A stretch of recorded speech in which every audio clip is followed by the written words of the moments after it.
Good morning, ladies, gentlemen, and anybody else who is joining us here today. Today is the fans react from yesterday's game against Fulham. Now, obviously, yesterday was quite another disappointing day, another defeat for United. That is 7 defeats in our first 8 games back in the Premier League.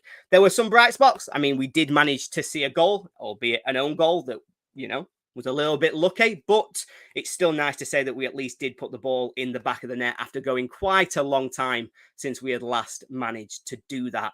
But of course, there is something else to talk about with yesterday's game, and that is that it was quite overshadowed by the injury to Chris Basham. It looked awful, and we can only hope that he will recover and that we will see him again in a Sheffield United shirt. If, of course, that is the last we see of Chris Basham in a United shirt, then I'm sure he knows that we love him and that he will go down as possibly the biggest legend of modern day United, given where we were when he joined and how revolutionary he was, not just to our team, but to a lot of football a little bit wider with the development of overlapping centre-backs, mainly being to get the best out of him. Now, I'm going to bring in one of our fans first. I'm going to bring in Jamie.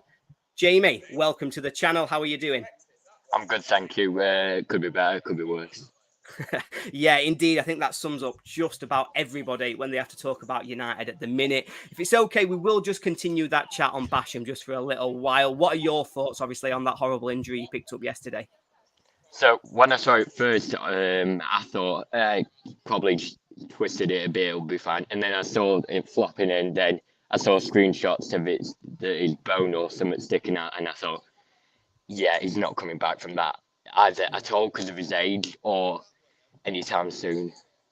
Yeah, I know I was the same. I think it, particularly with his age in mind, is if that's obviously the end of Chris Basham's career, we really hope that it isn't. We really do want to see him come back. But if it is, obviously a really, really sad day. Seeing both him and Jack O'Connell pick up such serious injuries is heartbreaking, really, given everything that they've done for United. If you don't mind me asking, how old are you, Jamie?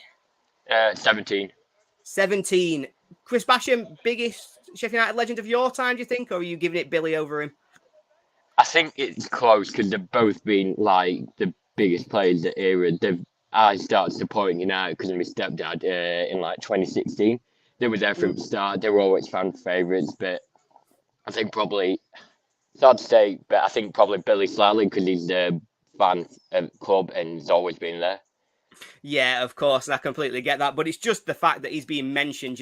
He came to us. He's not a United fan, but he's just spent so much time at the club. He's always given us everything. The fact that he's even being spoken about in those terms shows what esteem he's held in and how good he has been for United. I will bring in somebody who's been following United a little bit longer than yourself, Jamie. He's probably about 3 times your age. He is, of course, our stat man, Adam Blade. How are you doing, Adam, this morning? Yeah, not so bad, Ollie. Not so bad, thank you. No, Yeah, indeed. So for you, Chris Basham, where does he stand at the moment? What were your thoughts, obviously, on seeing that yesterday? yeah, it was really bad to see it. Look, like I say, it looked innocuous. I was same as Jamie. Thought he just twisted an ankle. Didn't think much of it, and then yeah, saw the replays, and it's absolutely horrific, isn't it, for him?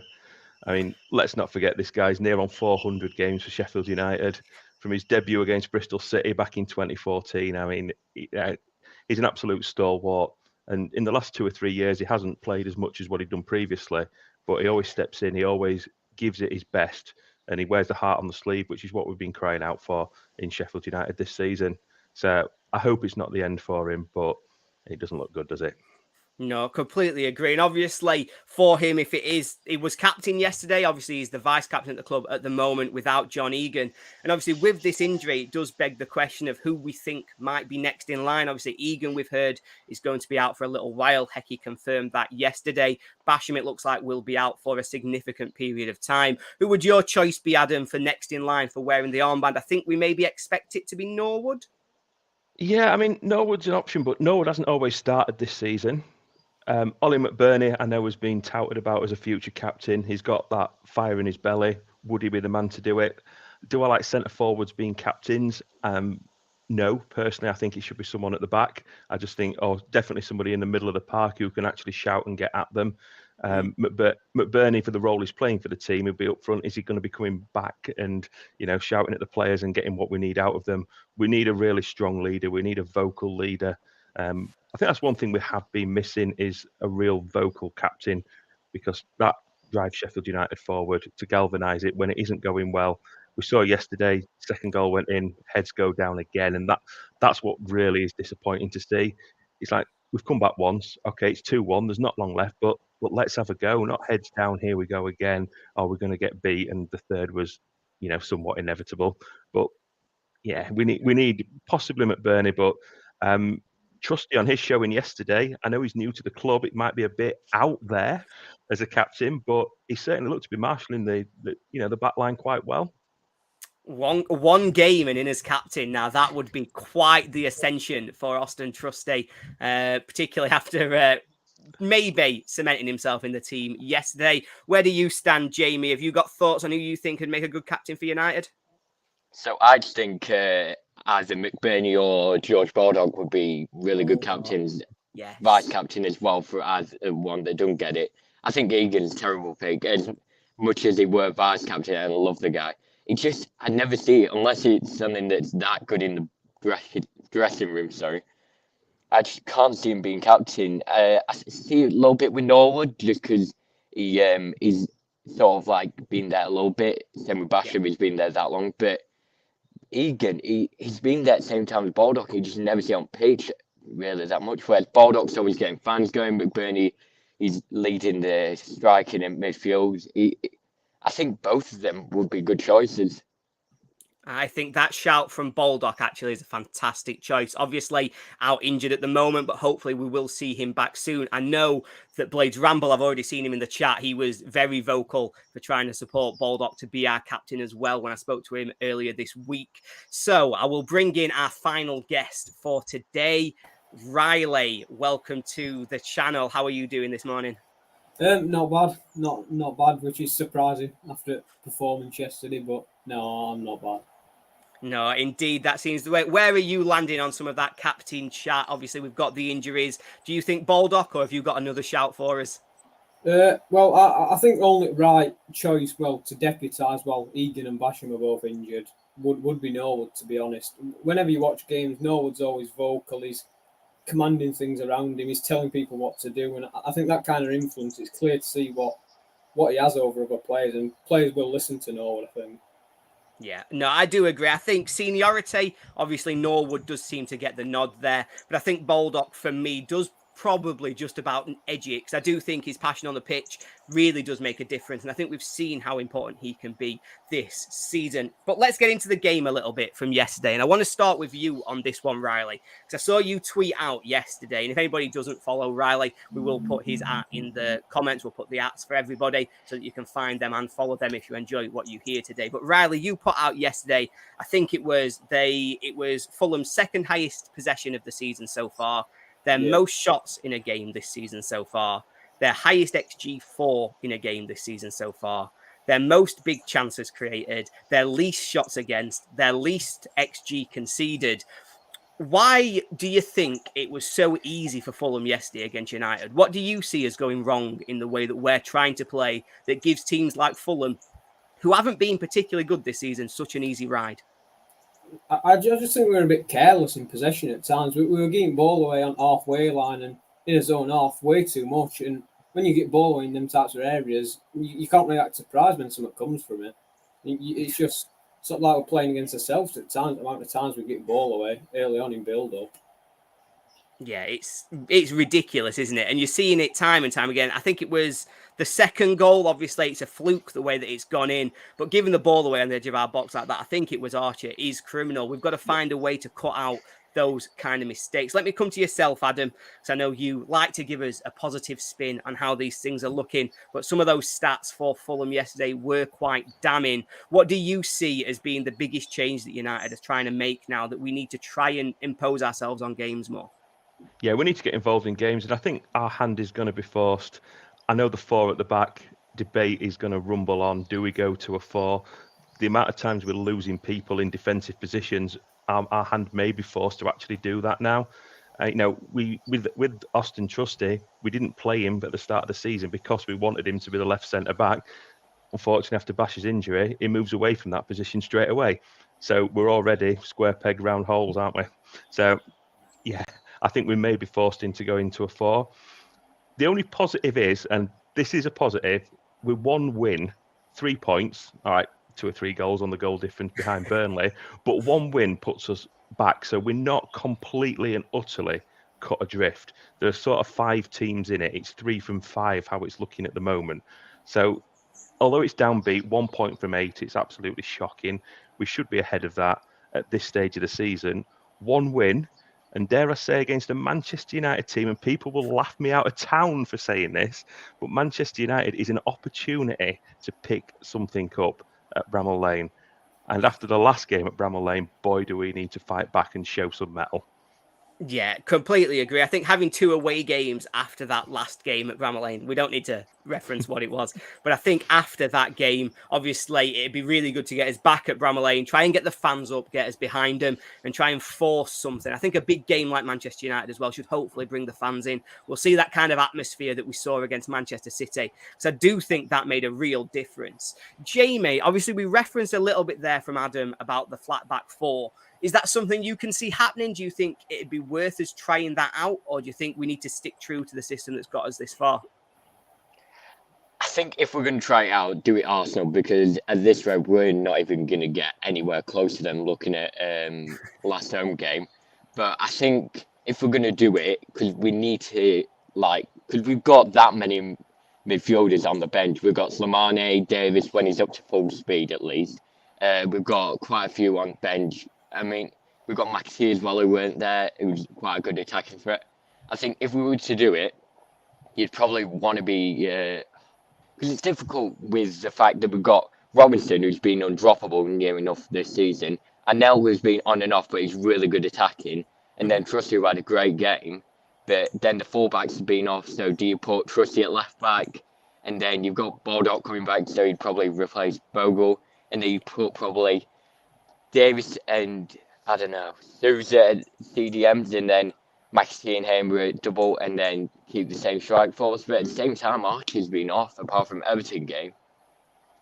Yeah, I think that's been one of the things. I think trying to find a way to get our attackers, we've talked a lot about the defence, but I think obviously what to me seems to be making a real issue for United at the moment is that we've got no control in games. We're having to defend so often. It's constantly that the ball's coming back at us. We're struggling to hold it up front, and we're really struggling to get Archer involved in games. Riley, do you think that sort of change of system, if say we've played a 4-4-2 or a 4-5-1, do you see that as giving us a little bit more control? Do you think it'd be worth trying it out? Obviously, there's a lot of talk about it.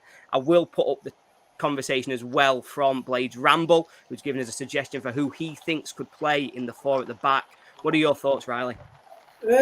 Well, I'm not sure, to be honest. I think it's more. I don't think changing the way we set up is going to make that much of a difference when we're playing like we are. We're just too happy to concede possession. We're giving ball away way too much, and I don't think that's something just changing formation can change. I think it's players in general, and I suppose just attitudes towards it. I don't think that's something that can be changed by formation. I mean, even last season in Championship, we weren't exactly a possession team. I think we were about mid-table for possession last season. So we're obviously not going to be a team that hogs ball in Premier League, but I do think we've shot us in foot a bit so far. We just don't keep the ball well enough at all. No, I completely agree with that. And I think finding a way to hold on to the ball really would make a big difference. So what I'm going to do is I'm going to look at the who scored ratings from yesterday's game. And I'm going to ask you for your thoughts on this. And I'm going to come to Jamie first for his reflections. So this is how Who Scored has judged yesterday's game. Is that how you saw it? Are you shocked by any of those ratings? Obviously, Norwood comes out as a real standout for United in that team there. What do you think? I thought Norwood made a lot less gambles. I thought he made simple passes, which we needed, which were actually quite smart from him, because when we see him doing long balls, we've not got many tall players in the attack, so I think that was probably the best thing. I thought Trusty and Basham have been done dirty, even though Basham played a low amount of minutes. I thought Basham had a great game before. Wes, I think he just got really unlucky with the scores because of the own goal. Otherwise, he had a decent game, apart from Williams' shot, which, to be fair, that was really powerful. Thomas, less said the better. And then I think strikers did probably about right. Yeah. No, I think that's fair. Adam, I know you were really quite confident that Trusty had been robbed on this one. You felt as though he'd been really hard done too. Tell me what you liked so much about Trusty's performance yesterday and why you think he was better than he seemed to have been pulled out there. Yeah, I mean, I thought he was the best of all the defenders. So for him to be the lowest ranked of the defenders there, I think definitely harsh on him. It was early on in the game. Fulham had a chance. I think it was only a few minutes in, but he pulled back and he got that block and he put it behind for a corner. And that straight away was something that earlier in the season, where the likes when even Anel and Egan have been guilty of letting that man go, and that's been in the back of our net, and we've found ourselves 1-0 down. So that was a real strong, solid start. Yes, he had the missed kick, didn't he, when he put one over the bar, and a bit of theatrics when he was caught by in the throat as well. But I liked him. I thought he slotted in really, really well, and for £5 million, I think that's what we paid for him. Looking the deal. No, I agree. And I think it really starts to beg the question. And I see that James has put it into our chat as well. Question marks over why he's not been getting in the team before. I know we've said that Robinson had a really good start to the season. But with our defensive frailties, I do think that Trusty showed enough yesterday that makes you think, why has he not been in the team a little bit more? For you, Riley, obviously on yesterday's game, one of the things that's been worrying me is how open we seem to be on the wings. I think it felt really easy for Willian and for, I can't remember who they got on the other side, but whoever they got on the other side to get down behind us and really start to punish us coming across those wings. Where do you feel we are with the fullbacks? Do you think they're too attacking minded? Obviously, I know it's injuries forcing us to play Thomas and Bogle, but it does feel as though that's a weak spot for me. Yeah, I think it was definitely a problem yesterday. They were getting ball forward down wings way too much. It was too easy. We were giving them too much space to just get ball from their own half straight into dangerous areas, and it were all coming down wings really. But I think that's in part due to how we set up. We try and be narrow. We try and compact pitch and give them no space to play in middle. And I think the hope is that they just resort to lumping ball into the box, which we've got 3 centre backs there, which should deal with it, but they just seem to have more ideas and probably more imaginative than we give them credit for. Yes. When you think that the players are going to be fit, do you think that Thomas has been a successful use of one of our Premier League loans? Obviously, yesterday when he came off, Larouci was the one who's put the ball in for the goal. Do you think we could have better used that space? I know we were told at the start of the summer we would be spending big on our Premier League loans to make sure that we got the most out of them, and yet neither of them seemed to have an impact yesterday. Is that a failing, do you think, Riley, of what we did in the summer? I was never fully on board with signing Luke Thomas, to be honest, but it was late in winter and we needed a stopgap at left back. So I suppose the left back for loan market in England probably isn't that deep, especially not at that moment in time. It's probably not like there were millions of players queuing up for us to sign, but I don't think. I mean, his crossing is so poor. We saw it twice in the first half when he put a cross in. It's just gone straight into Rowe's head. But this is something that's existed. You could tell this if you wanted just by looking at what he did at Leicester. At Leicester, his stats for crossing and all this weren't very good. He's never been a wing back. He's more a full back, really. Yeah, indeed, and it does make it difficult. So I think we've talked a lot about sort of individual players. We've talked about the formation. I think we do have to get into a little bit of conversation about the manager. Obviously, it has been a really poor start for United. I'm going through some of our comments, and Jamie thinks that it's time for Paul to go. We've got Andy, who doesn't understand why he's being questioned when he is clearly done a fantastic job last season. And he's on a little bit of a hide into nothing this year. If I come to yourself first, Jamie, where do you stand between those two perspectives? Do you think it is time, or do we need to stay patient and really reward Peckinbottom for what he did last year? It's a difficult one because I do think, to summarise Eke, he's a good championship manager, but I think he's slightly out of his depth. But it's a case of what other manager could we get in that's going to do a better job with the budget he's got. I do think Eke, though, has got a slight problem with favourites because I see Eke and Egan the same as I see Southgate and Maguire, because he's got favourites. He'll refuse to drop him near enough. He's made Maguire vice captain, which Eke's done for Egan last season when Sharp were there. And if Kane weren't there for England, then Maguire would probably be captain. I think there's a slight problem with favourites, but I think if Eki starts to notice, hang on, we're playing a lot better without Egan, or Egan gets back up to scratch and puts it all in, I think potentially we could see a change. But when some managers have favourites, there is no change in that.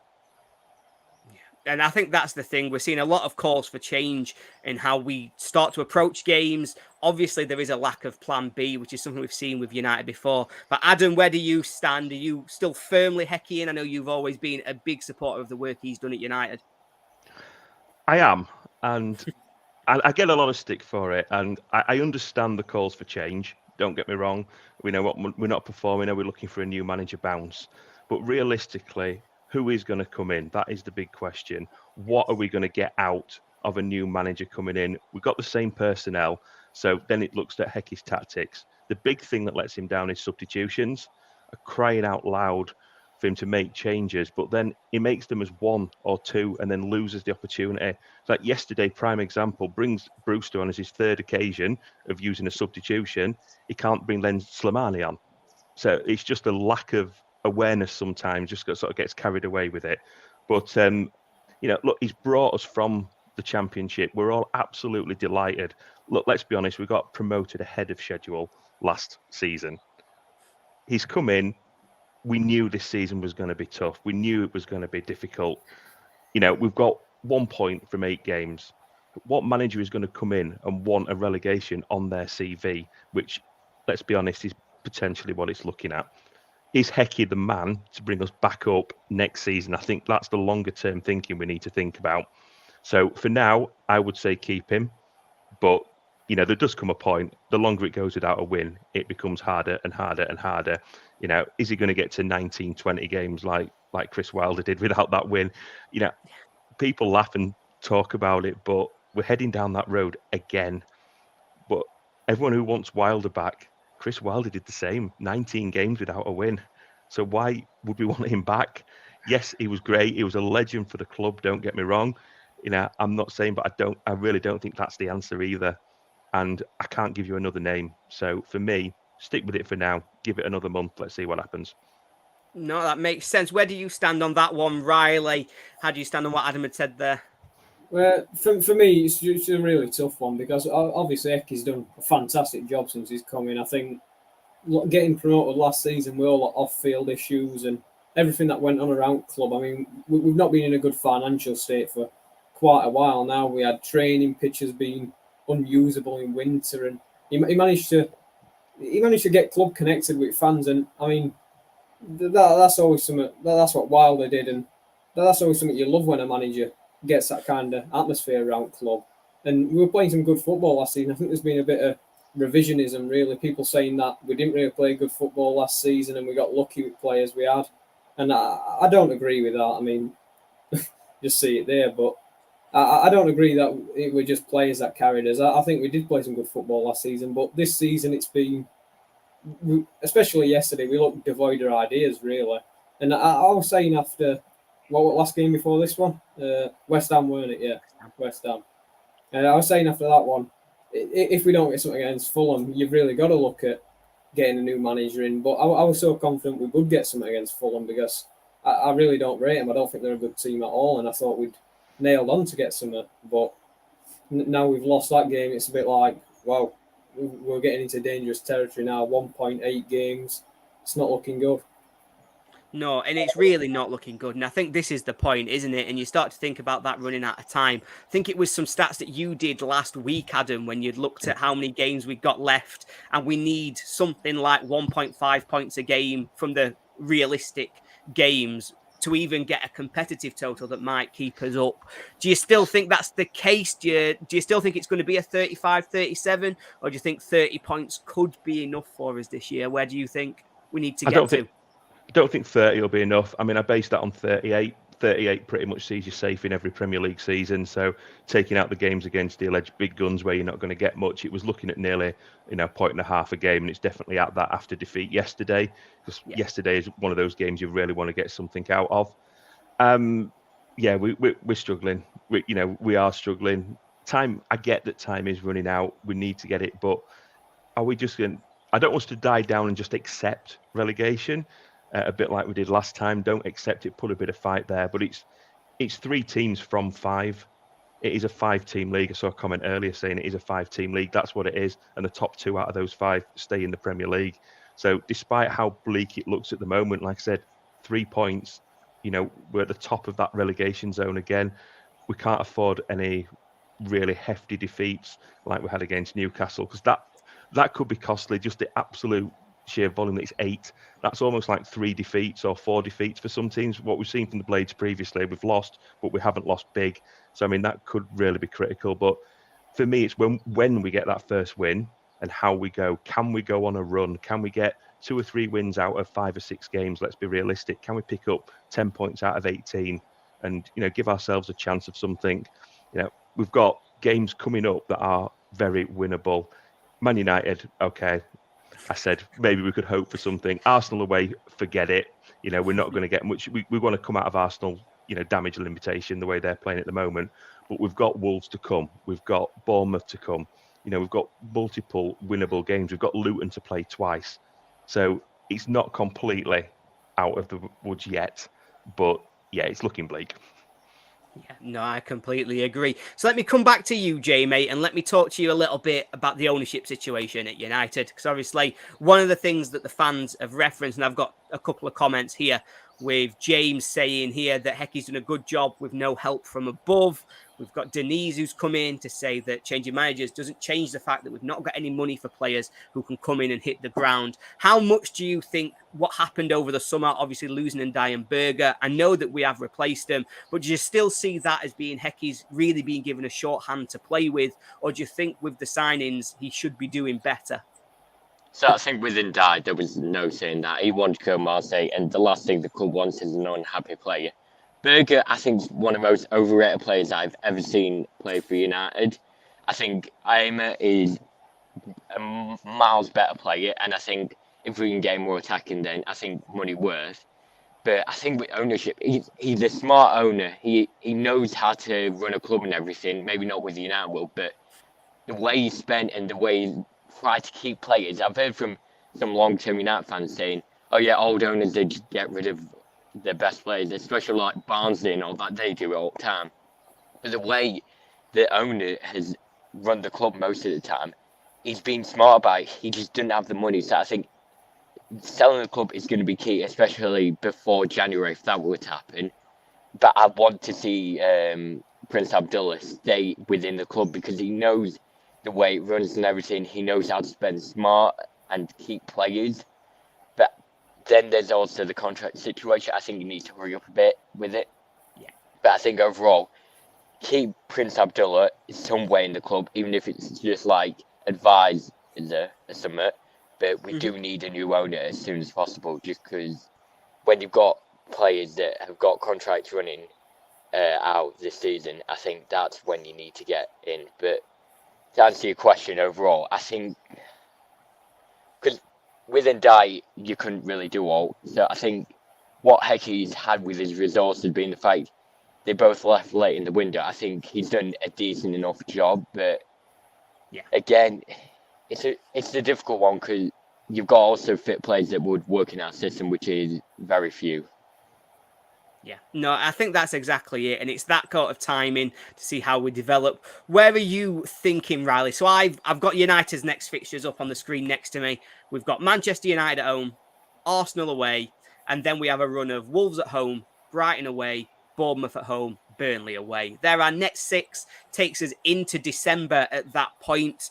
Where do you see that first win coming for United? And right now, looking at those games, is it Wolves that we've got to be targeting?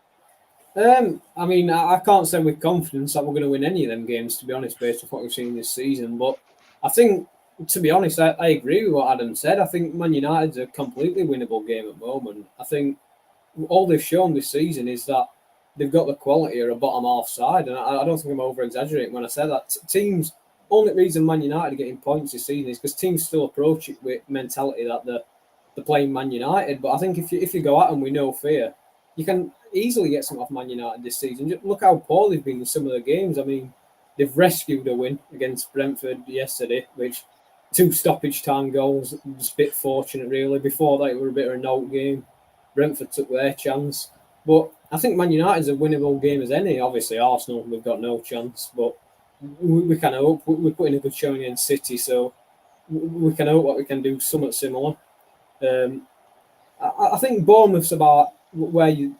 I'm not sure about Wolves. I think they're an all right side. I think I can't say us beating Wolves, to be honest, but Bournemouth look defensively very frail. So I do think maybe Bournemouth, that's where we can put a few in net and get some confidence, really get 2 or 3 goals, even if it's a 2-1, 3-1, 3-2, something like that.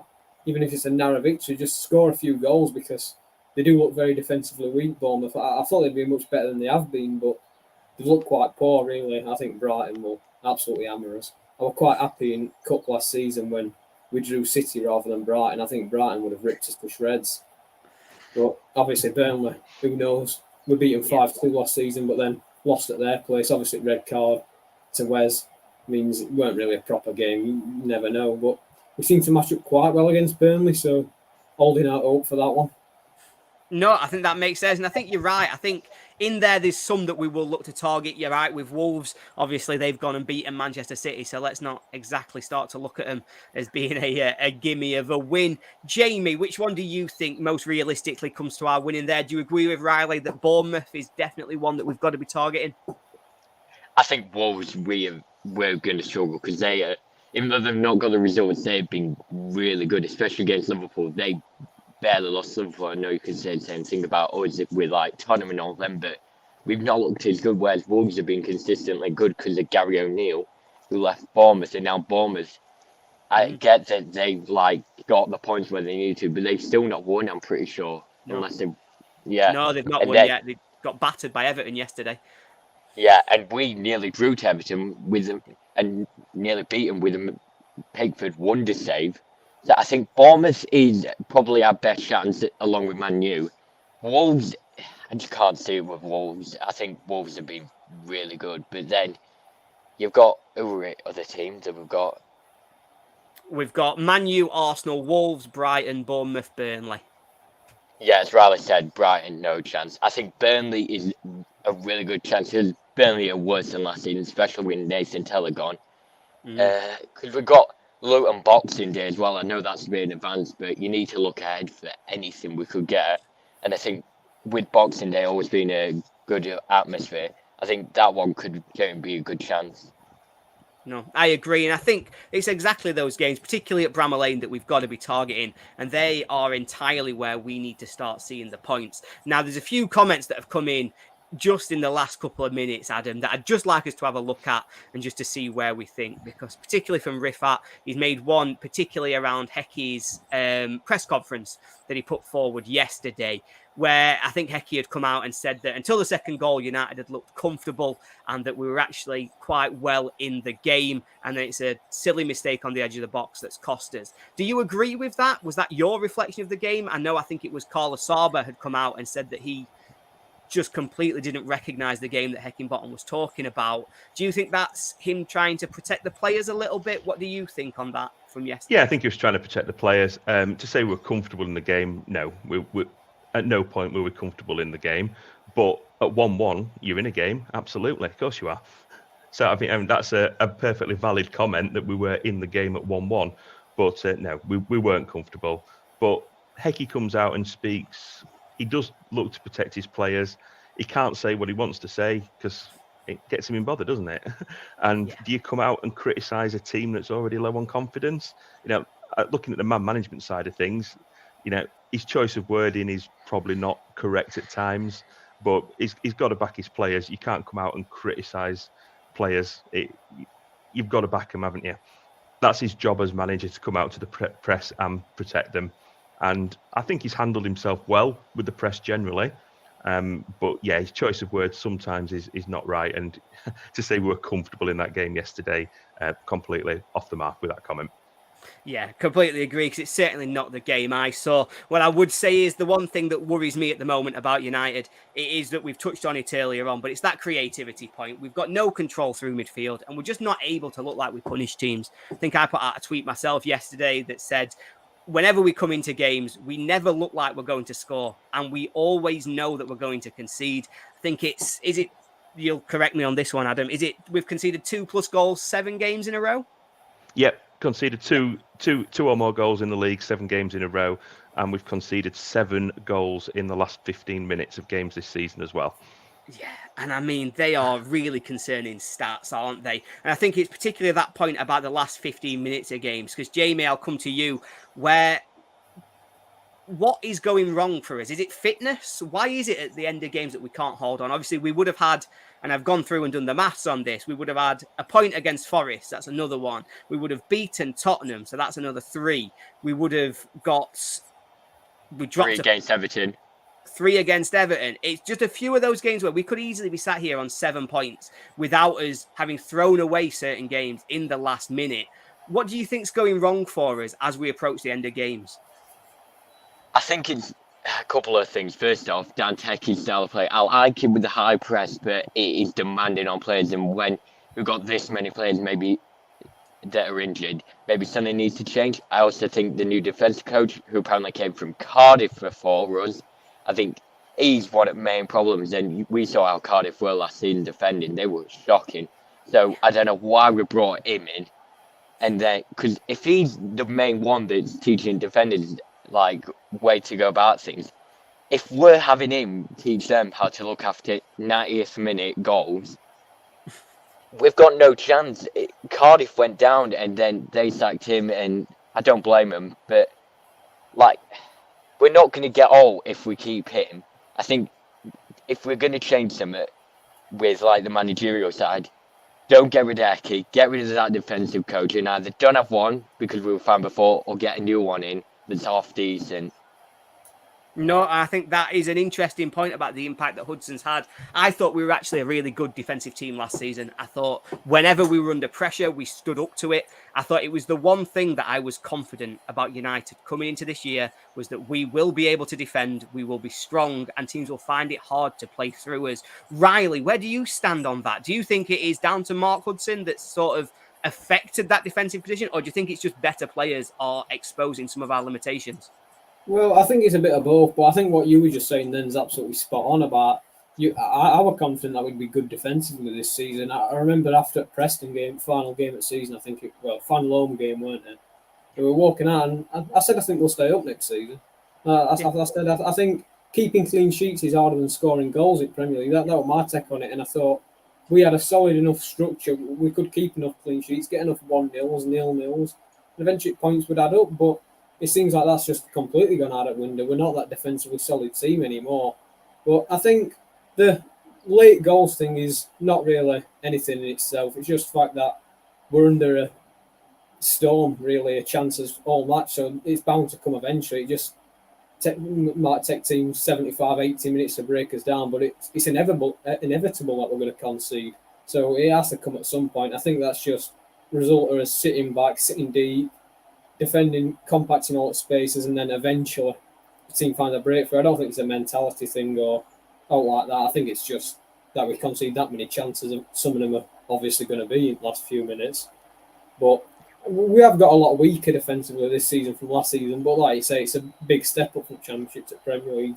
I don't know how much blame you can put on Mark Hudson. I mean, I don't want to call him out. I mean, he's probably a lovely man, but it's clearly not working. Something's not working. I'm not sure if it's his methods, if we need to see more control back to Eke. Yeah. I'm not sure, to be honest.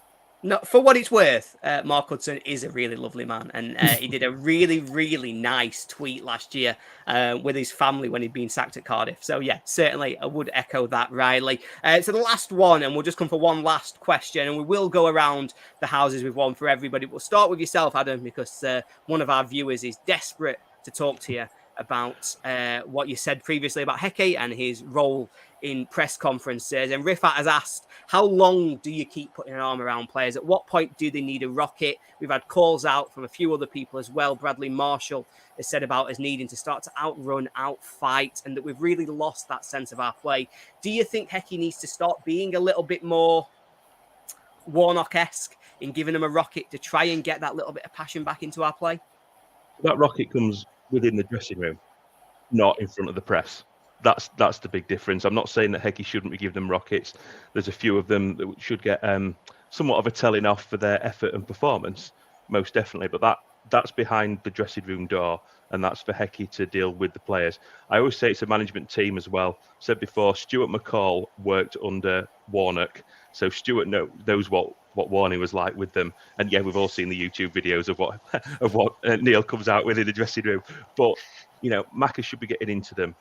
He was a midfielder himself. He should be saying, look, you give everything for the shirt. Look at the team that he was involved in. The players gave effort.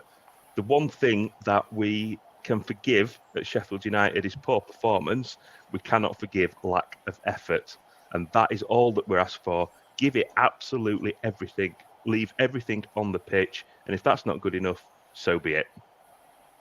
No, I completely agree, Adam. That's exactly my thoughts on it as well, is that I will forgive anything in terms of performance, but I won't forgive not looking like we're putting that effort in, not running, not really pushing teams to say we're giving the best that we've got. And it does feel as though that's not where we're at the moment. So, Jamie, I will come to yourself and think, so we've got the international break. We've got 2 weeks now to work with the team. I know some of them will go off to international duty, but for the most part, we've got quite a nice base of our players here. What would you change for the Manchester United game in 2 weeks' time? Would it be same system, but just trying to get that confidence into the players, or would you change something a little bit more than that?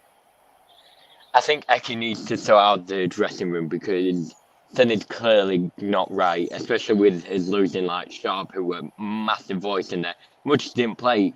Is near enough one of the key players in there because of the way he just leads the team. That's why we saw him as captain for so many years.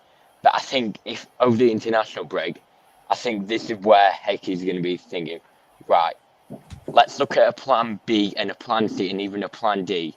We need to figure out where we can change something because this is not working. And even owner might get involved and say, look, I'm hearing everything about this and I want to know what's going on. Because if you don't change something, you're on chopping block. You will not last for much longer in this club. As much as we're grateful for everything you did last season and season before, you're clearly not changing something, and something's going very wrong.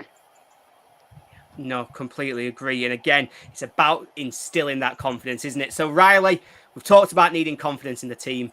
What, from your perspective, is that change that's going to give them that confidence? Do you think it only comes through playing your way through it? Or do you think there's something that Hecky can be working on for the next couple of weeks as well?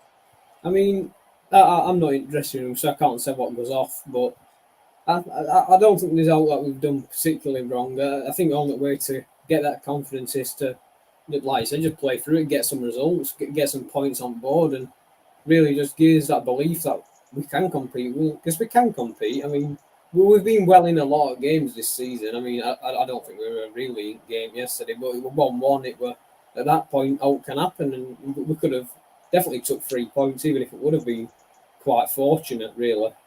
But we definitely can compete at this level. I think players just need a reminder of that. Obviously, after getting beat 8-0 by Newcastle, you think that's when heads drop and you think, do we even deserve to be here? Look, we got shown up, but I think we just need a point somewhere, just a point to give players that belief that, yeah, we're good enough. We've earned his right to be here. We can play at this level. Yeah, exactly that. I'd show them that 95 minutes against Tottenham before their goals go in, and show them how we can compete against a team who are currently sat top of the Premier League. We were great that day, and it really showed that we can compete. So I'd certainly be looking to try and get them to see that, to recognise how good they can be, and really try and bring them back together. So I'm going to say thank you very much to all 3 of our guests here today. It's been fantastic having you on. I really appreciate you coming in to join me. Like I say, we will share all of your information for people to be able to follow you, but I'll also give you the opportunity to shout out yourself. So, Jamie, where can people find you to follow your content? I don't really make much content, to be fair. You'll probably see me commenting on these videos, so and I've got my face on profile picture, so yeah, that's where you pretty much just find me. Perfect. What about yourself, Adam? Obviously, you put out some nice, fun stats for United. Yeah, Adam Blade 83, cheeky little plug in the bottom of the screen, as you see, as ever. But yeah, Adam Blade 83 for your unpopular, controversial Sheffield United opinions. Very unpopular, very controversial. I don't think it's worth it. And Riley, where would you come for yourself? Just Riley J Roberts on Twitter. Just the letter J. Can find me in other places as well. Usually on a tram somewhere, walking through Sheffield.